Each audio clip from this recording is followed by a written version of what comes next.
Bonjour à tous, ici Pauline Roche.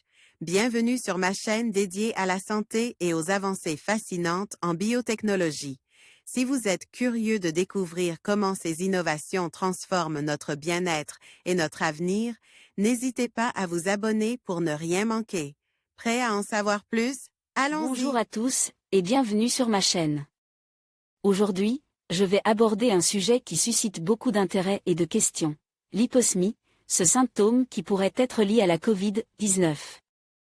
Dans cette vidéo, je vais vous expliquer ce qu'est l'hyposmie, comment elle se manifeste, et pourquoi elle est devenue un indicateur important de l'infection par le virus. Je partagerai également des études récentes et des témoignages pour mieux comprendre ce phénomène. Restez avec moi pour en savoir plus sur ce symptôme intrigant et son impact sur notre santé. Les médias anglophones relaient l'arrivée de l'hyposmie comme un « top » symptôme de la Covid-19. Mais est-ce vraiment une nouvelle manifestation de la maladie? À quelques jours de Noël, le pic de la 9e vague épidémique de Covid-19 est derrière nous. Environ 50 000 cas sont confirmés tous les jours, soit une baisse de 10% par rapport à la semaine dernière. La situation à l'hôpital est encore tendue, puisque les admissions en soins critiques continuent toujours de grimper, 10% de plus. En comparaison avec la semaine passée.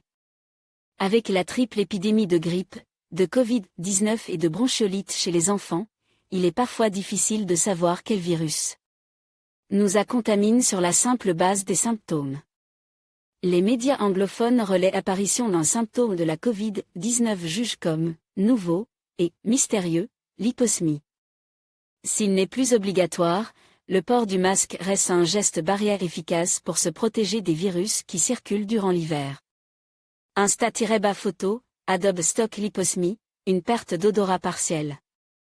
En réalité, la capacité du coronavirus à affecter le système olfactif est connue depuis le début de la pandémie.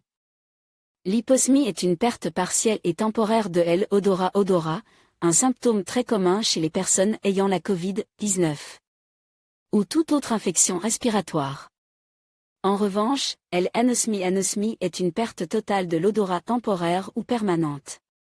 Une étude allemande parue en 2020 indique que l'hyposmie touche environ 30% des personnes infectées par le coronavirus. Les tests ont été menés avant l'apparition du variant Omicron, il se pourrait qu'avec son apparition les pertes d'odorat tiennent plus de l'hyposmie que de l'anosmie, très fréquentée au début de la pandémie. Mais ce symptôme n'est ni nouveau ni mystérieux. En conclusion, l'hyposmie apparaît comme un symptôme significatif de la Covid-19, soulignant l'importance d'une vigilance accrue face à ce virus. Bien que des études continuent d'explorer les mécanismes sous-jacents et l'impact à long terme de ce symptôme, il est essentiel de rester informé et de consulter un professionnel de santé en cas de perte de l'odorat.